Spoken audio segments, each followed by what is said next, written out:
Hello! Welcome back sa ating YouTube channel. This is Gabby's Vlog. Today's video, ano kaya mangyayari sa laro at anong mangyayari? But, subscribe to our YouTube channel. Gusto ka mag-like, shares, comments, and views at abutin ng 500. If supportin natin sa ating social media ka. Ang ating today's video ay 336 and title for today's vlog ay Game Time! Here's your vlog!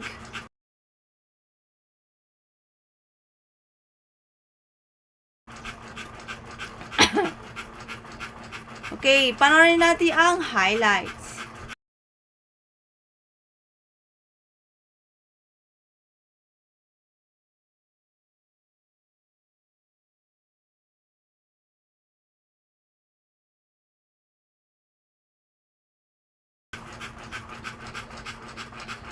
Okay, simulan natin dahil today is Friday, May 23. Una muna natin sa radio station that the new show of Magic 899 entitled Game Night is all about sports and games of the world with Junior Jocks na tatlong boys. Hindi ko sure kung sino yung malalaman natin yan. But, congratulations sa ating pilot episode ng Magic 899's Game Night. All about gamers and sports. Hindi lang para sa mga boys, pati mga gamer girls. Mali kayong maglaro ng games niyan. At, syempre, may volleyball at basketball sa sports news. And, the NBA games.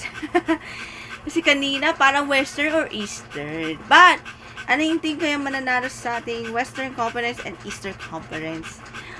Well, congrats to the whole cast of the Game Night on Magic 899. Now, let's move on to sa laranan ng sports sa yesterday's cheerleading competition ng NCAA. 9 teams or 9 schools except for one mayroong exhibition performances na LPU Pirates cheer squad.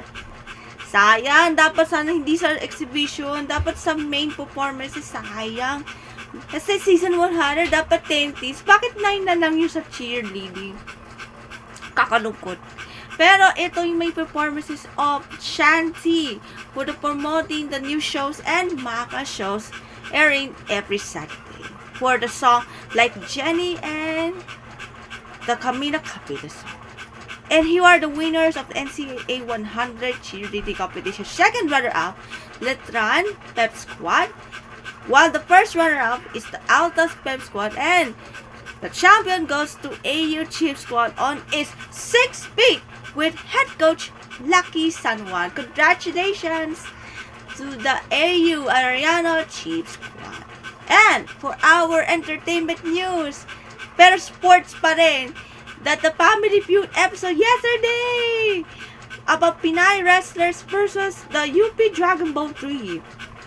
Sa UP Dragon Ball 3, led by, of course, si Pao Chavez na sumulat ng Pantropiko, singer, songwriter, entrepreneur, and battler. Sa jackpot round, ang huli na sagot ay ping-pong.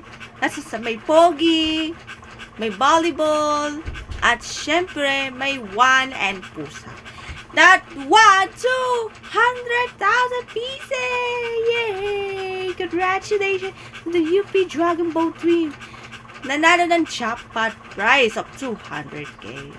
At sa lahat ng mga nanood ng Family Feud kahapon, thank you very much for all. Hopefully, thanks for watching for latest Family Feud episode. Mamaya, ang Family Feud, 5:40 p.m. That's it for our latest vlog. See you on Sunday. Bye. God bless.